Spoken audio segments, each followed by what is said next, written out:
Still in Matthew, some reason my Bible's open to Corinthians. We finished that, didn't we? We're in Matthew 13. We started discussing the parables of Jesus, and last week we discussed a couple of parables that had to do with separation and the final judgment, and then we began looking at a couple of parables that deal with the growth of the kingdom. That is the parable of the mustard seed and of the leaven, which is found here in Matthew 13. Also, the mustard seed is found in Mark 4 and Luke 13, and the leaven in Luke 13. So let's read them again. We got started a little bit, but let's read them quickly. They're not very long. Look at verse 31. Another parable he put forth to them, saying, the kingdom of heaven is like a mustard seed, which a man took and sowed in his field, which indeed is the least of all the seeds. But when it is grown, it is greater than the herbs and becomes a tree, so that the birds of the air come and nest in its branches. Another parable he spake to them, the kingdom of heaven is like leaven, which a woman took and hid in 3 measures of meal till it was all leavened. Well, we noticed last week, of course, you've got 2 parables with a little bit different setting. One is outdoors, one is in the home. But they both have to do with growth. One having to do with the outward or the extensive growth of the kingdom. The other having to do with how it grows intensively or inwardly.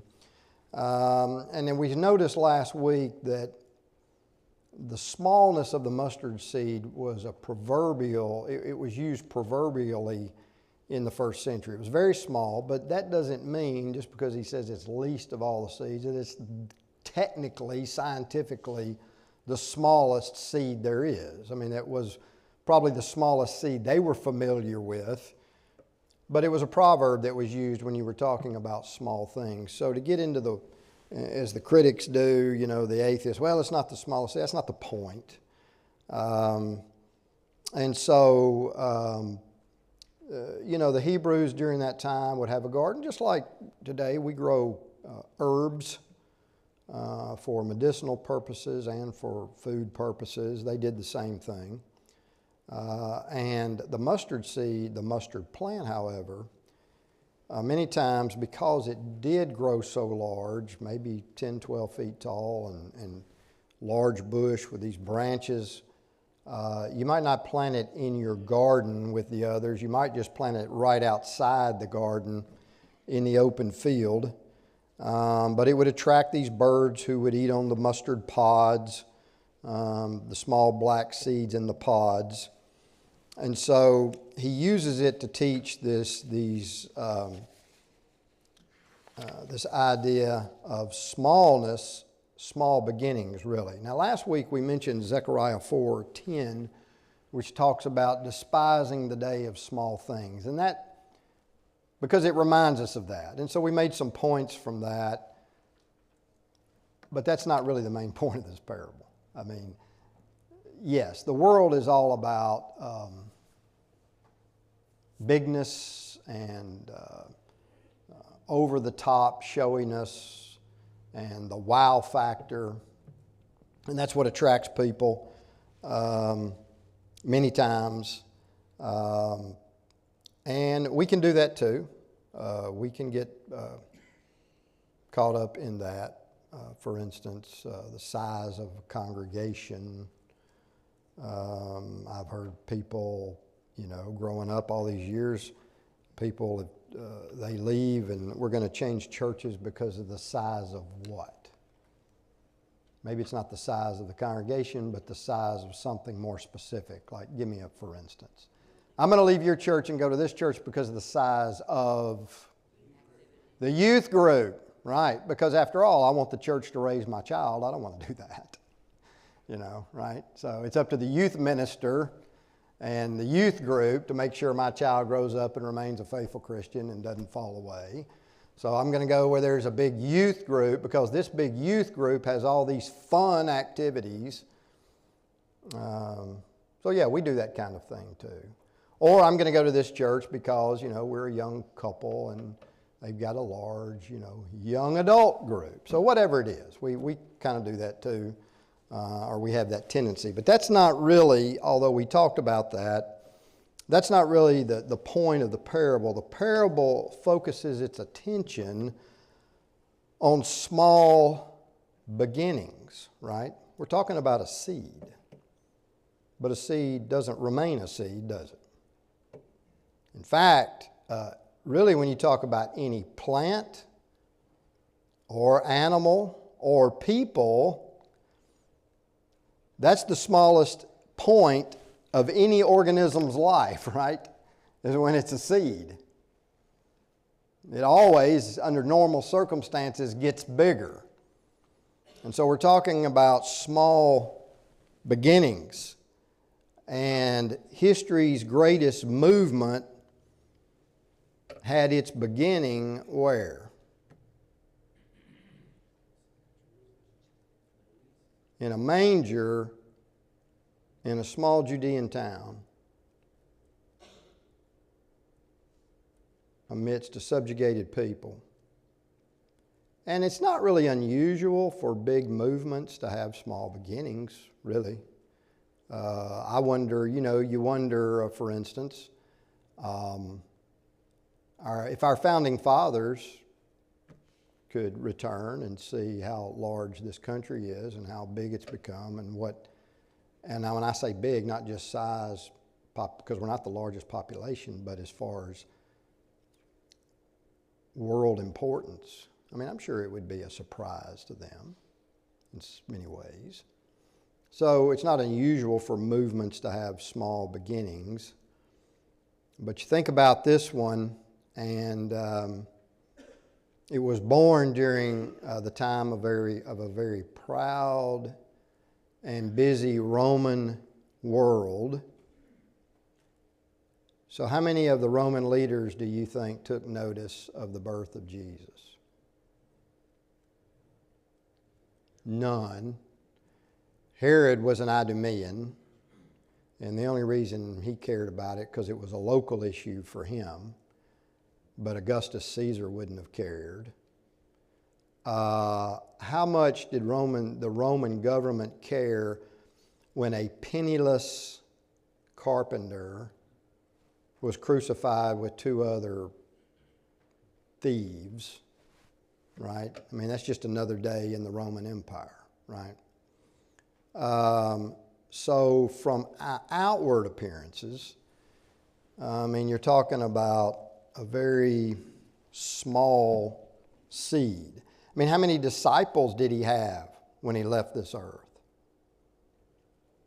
11? And I mean, he had a few more than that. I mean, those were his primary ones, but, there were others, women and others that he left behind, but still, not a whole lot.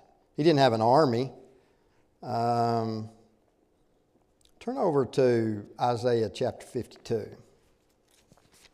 for instance.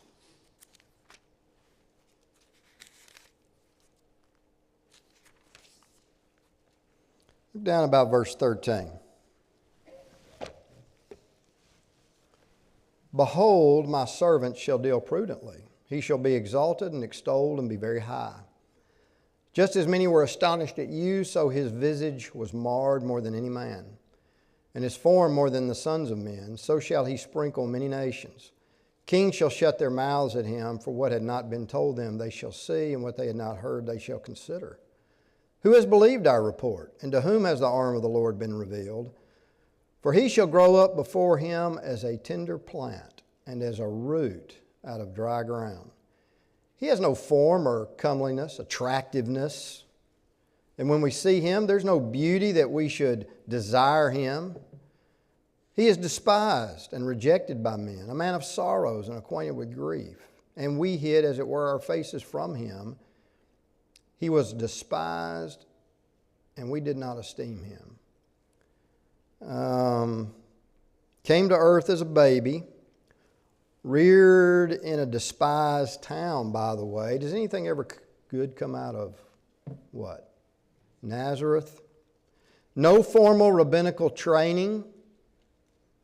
no wealth, no political fame. His own people rejected him. His apostles were not educated men, just fishermen by and large, not scholars of formal training. Put to death in the prime of his life. In short, from a human perspective, his movement had very little chance of success. I thought about, as I was thinking about this, how many people, in this age of communication and social media, I mean, news is 24 hours a day. I mean, you can get as much information in news as you're willing to absorb, really, right? And I'm always hearing about, so-and-so went viral with this, and so-and-so went viral with that, and so-and-so's got 40 million followers. Even Bobby Flay's cat, Nacho, has several million followers. Grumpy Cat, right, has several million followers. He taught crowds of, 5, 10, 15,000 at times, but a lot of times just small groups. No social media. He would not have been known outside the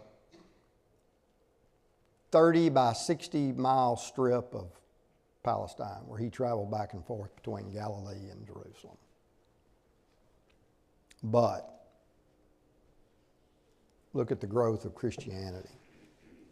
Look at it immediately after his death. Unprecedented. And that was prophesied in the Old Testament, was it not? Go over to Daniel chapter 2.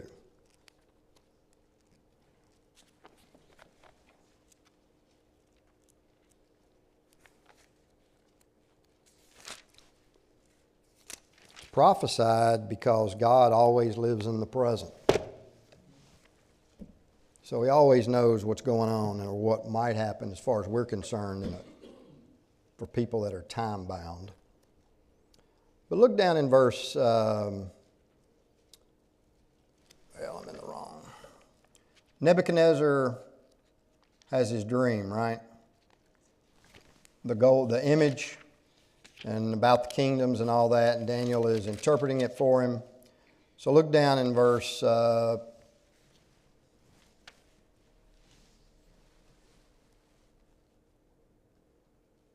36. You've got the head of gold, right? Then you've got the Medes and the Persians, this inferior kingdom of silver, and then the Greeks, the kingdom of bronze. The fourth kingdom shall be as strong as iron, inasmuch as iron breaks in pieces and shatters everything, the Roman Empire. And like iron that crushes, that kingdom will break in pieces and crush all the others. Whereas you saw the feet and toes, partly of potter's clay and partly of iron, the kingdom shall be divided. Yet the strength of the iron shall be in it, just as you saw the iron mixed with ceramic clay, and as the toes of the feet were partly of iron, partly of clay, so the kingdom shall be partly strong and partly fragile. As you saw iron mixed with ceramic clay, they will mingle with the seed of men, but they will not adhere to one another, just as iron does not mix with clay. And in the days of these kings, the days of the Roman Empire, Roman emperors, the God of heaven will set up a kingdom which shall never be destroyed. And the kingdom shall not be left to other people. It shall break in pieces and consume all these kingdoms, and it shall stand forever. Now notice verse 45.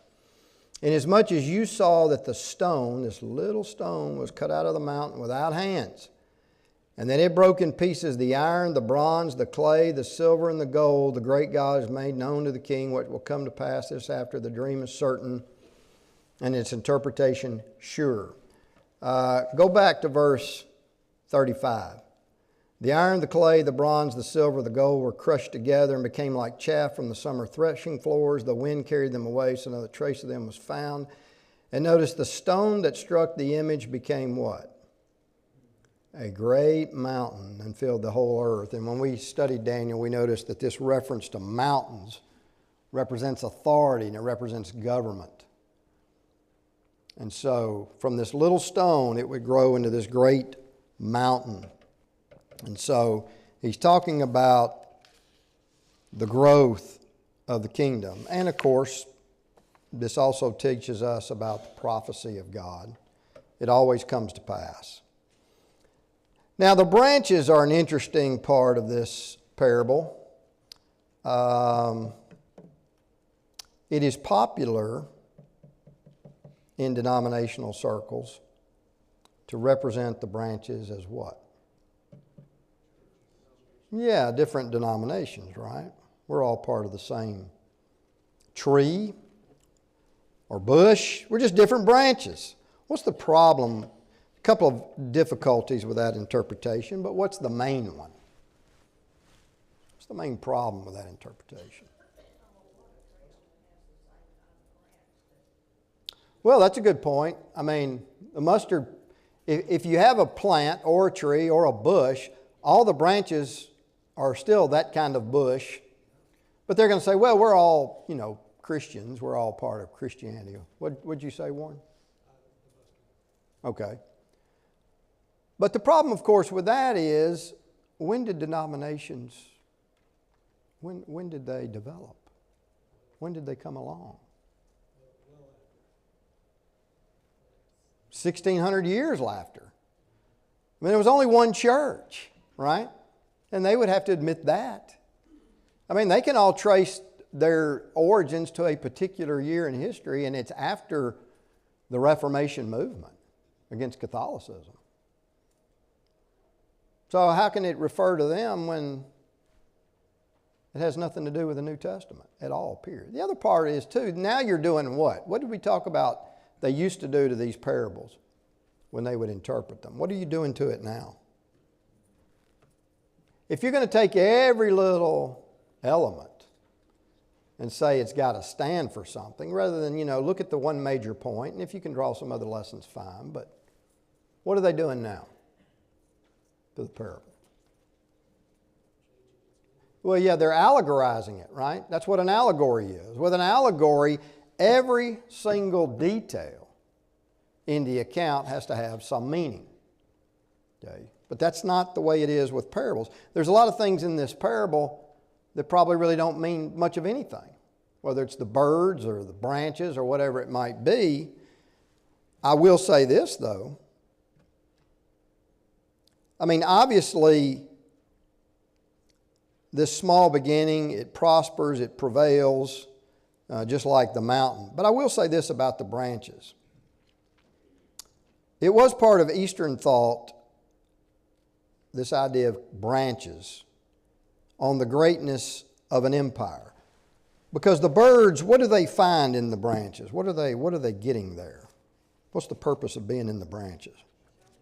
Shelter, safety, food perhaps. And so there is this idea of Eastern thought. Go back to Daniel, right? If you want to look at the branches, it's not talking about denominations. I don't know that the branches are important to anything, but if they are, it might be something more along this line. Look in Daniel chapter 4. Nebuchadnezzar's second dream that he needs interpreting. But this time what? It's a big tree, and the tree gets cut down. But notice, these were the visions of my head while on my bed, verse 10. I saw a tree in the midst of the earth. Height was great. The tree grew, became strong, reached the heavens, could be seen to the ends of the earth. Leaves were lovely, fruit abundant. It was food for all. The beasts of the field found shade under it. The birds of the heavens dwelt in its branches, and all flesh was fed from it. Okay, well, what does that mean? Go down to verse 20. The tree that you saw, which grew and became strong, Daniel says, whose height reached the heavens, could be seen by all the earth, whose leaves were lovely, and its fruit abundant, which was food for all, under the beasts of which the beasts of the field dwelt, and whose branches the birds of the heavens had their home. It is you, O king, who have grown and become strong, for your greatness has grown and reaches to the heavens, and your dominion into the end of the earth. Okay? So what's the point? Well, again, it's you. It's your kingdom. And this is where people are finding shelter and safety and so forth. So if you wanted to assign anything to the branches, maybe it should be more along the line of Eastern thought when it came to this picture of the tree, but certainly nothing to do with denominations. Yeah. You know, if it was, then you wouldn't have had the post-synoptic writers condemning the various heresies that arrived in the early church. Yeah. They would have just been, okay, it's another branch. Well, yeah, right. What would have been the big deal? So what that, the Gnostics want to teach this? Well, they can have their own church, right? They can have the Church of the First Gnostics or whatever, and they can meet on another street corner. Not a big deal. I mean, the fact of the matter is, from Romans through the end of the book, through the end of the Bible, yes, the epistles cover Christian living, but they spend a good amount of time correcting false doctrine, division, problems. There'd be no reason to do that if this wasn't if that was fine and if that's what this meant. So that's a good point. All right, so we've got the growth of the kingdom outwardly. Small beginnings, but it explodes, becomes the greatest movement in history. But now the leaven is a little different animal. The kingdom of heaven is like leaven. How many times you think Jesus saw women making bread? How many times you think these people saw women making bread? Pretty standard for that society. Leaven is an influencing agency, right? That works from within. And when we say leaven, it is doubtful that they had what we're talking about in our day and age. You take some leaven, you put it in something, you make it rise. What did they do? And some of you women still do this. What did they do? Generally speaking, during that time. Anybody know? Very good. That's what y'all call it, isn't it? A starter. You take some you've already got and you mix it in to the new, and that's how you get it. Well, what does that tell me about leaven and how it works, right? It influences from within, but once it gets in there, what? It influences the whole batch. Now, so it just takes a little to influence a larger mass.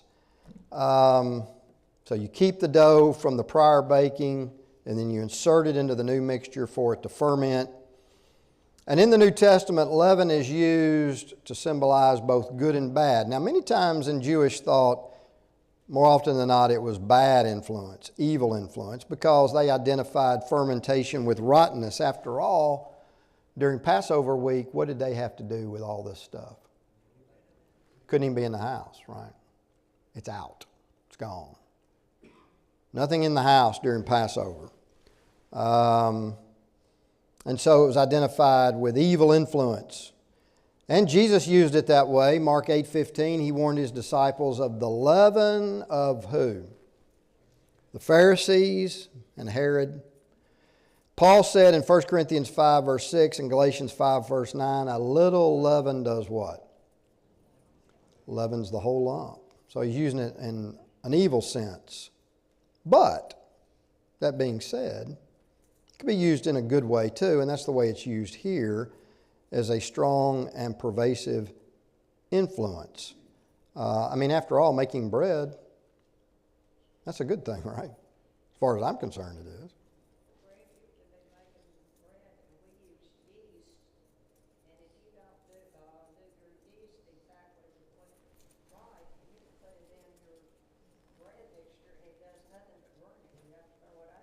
Yeah.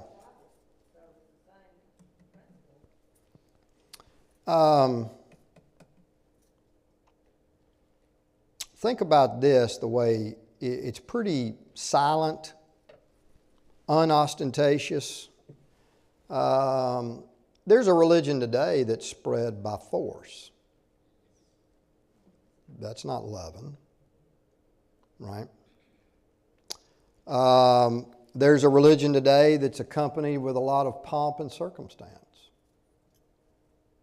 When they get a new leader, you see smoke from the chimney and all that kind of stuff, right? That's not really loving. It works from within. And the only way you really change people is from within a man's heart. You cannot lift up people with external improvements. I wish our society could understand that. What's the number one, according to most people in our country, what is the number one solution to poverty? What's number one? Well, they're not going to come out and say that. What's the number one solution? Education. It's education. You got to spend more on education. I don't know. I didn't look this up, but somebody was telling me the other day, I'll take their word for it, that the school system that spends the most per pupil is in Baltimore, Maryland. The school system that apparently is the worst in the country is in Baltimore, Maryland. Now, you can spend all the money you want to on children who are not being raised with any moral values, or maybe not being raised at all from where they're coming from. And education's not going to lift them out of that. We're told, well, you got to pay for their lunch and their breakfast or they won't be able to learn. Well, we're paying for their lunch and their breakfast and they're still not learning.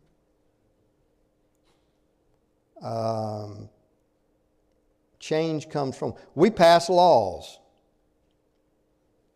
We've passed, I don't know how many laws saying, basically when it gets down to it, we've passed a bunch of laws that say, you got to like each other. No matter what your race, black, brown, red, yellow, white, you have to go to school together, you have to live next to each other, and you have to like each other. Does that make people like each other? Passing a law? Yeah, well, the government told me I have to like you. The government told me, they passed a law that says I can't be a racist. People have to change from within, and they have to be truly converted in their heart. Christianity is like leaven. It is not on the outside trying to get in. It's on the inside trying to get out. You know, there was something in the past called the Crusades. And what was that all about? What was the Crusades all about? Yeah, well, you know, the Christians, the Christian nations, the Catholic nations really is what it was, France, England, others, sent armies to Palestine to fight the Muslims over who was going to control Jerusalem and the surrounding area. Well, how many Muslims do you think they converted while they were killing them? None. Spanish Inquisition, right? Well, you believe the way we do or we'll torture you and kill you. That's not the way Christianity works.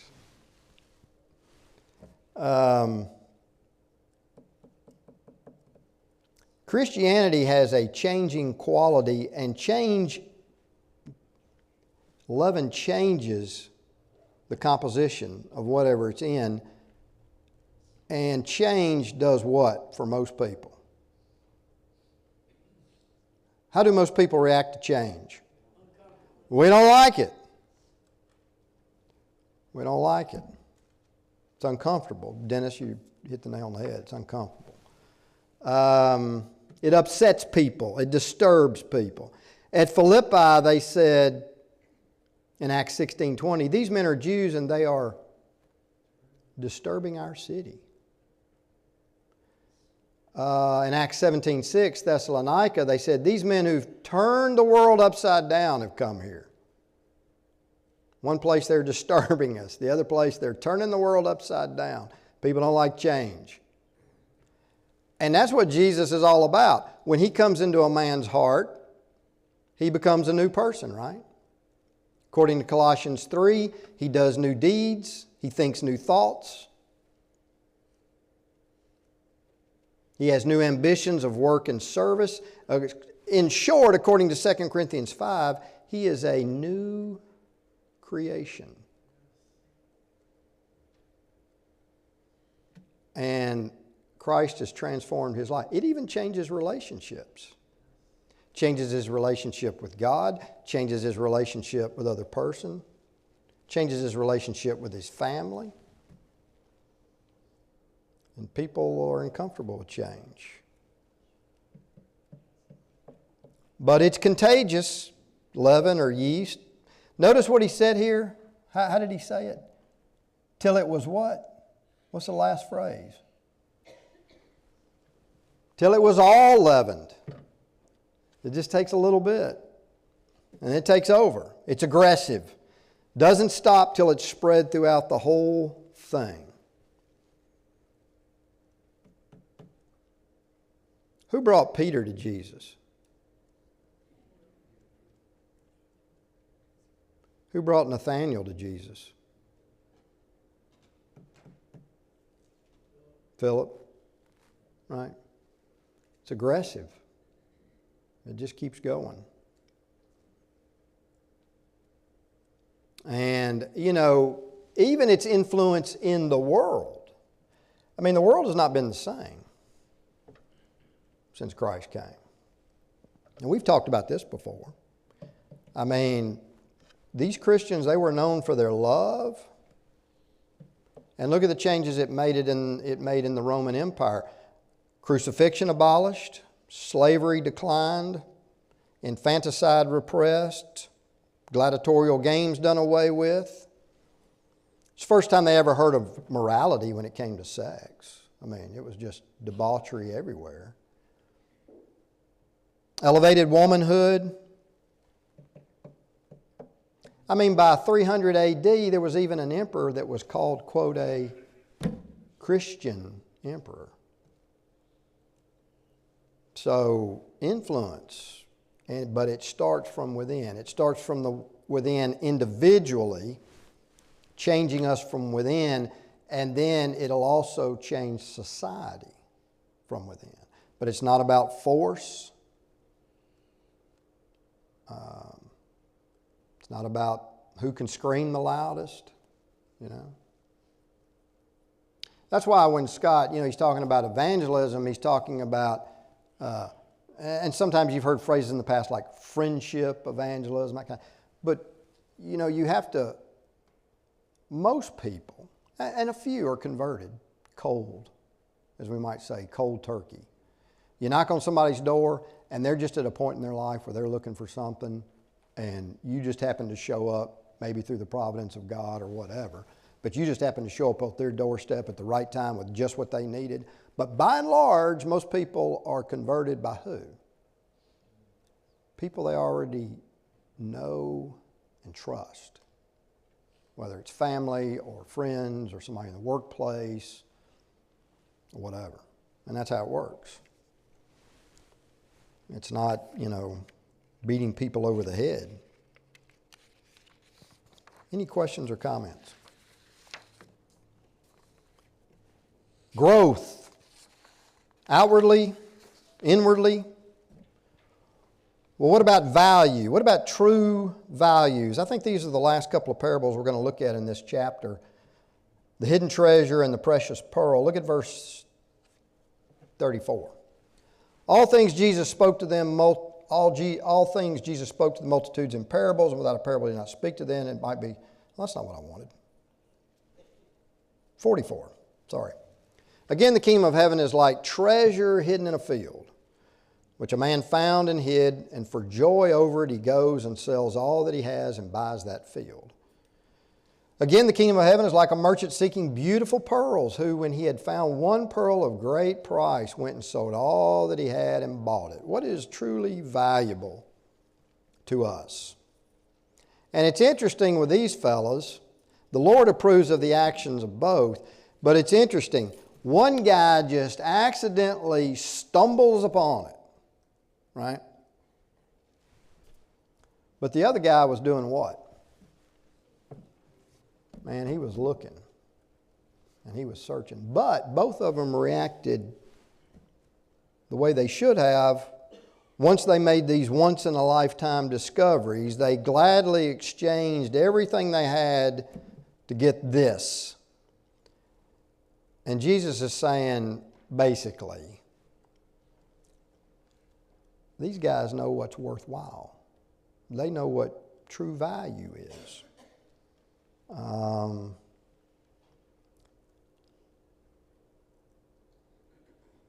Name me somebody that reminds you in the New Testament opposite of this, that Jesus encountered. Name me somebody that would be the opposite. Yeah, that's who I'm thinking of. The rich young ruler. You remember he comes to Jesus. Man, tell me what to do. He says, I'll do it. Well, get rid of your, sell everything you have and come follow me. But he couldn't recognize, and maybe he did recognize what was most valuable, but he wasn't willing to do what it took to get it, like these fellows.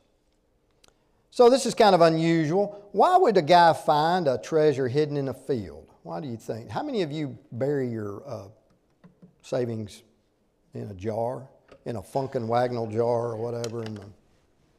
How many of you do that? You go out when you need a loan, loan yourself money, you go dig it up, pull it out. How many of y'all do that? Well, don't raise your hand. This might go out over the internet, right? I suspect most of you don't bury anything of value. But how many safety deposit boxes were on the corner back then? Or financial institutions, investment houses. They didn't. So this was not unusual for them in that age to bury things, to keep them safe, where only they could find them.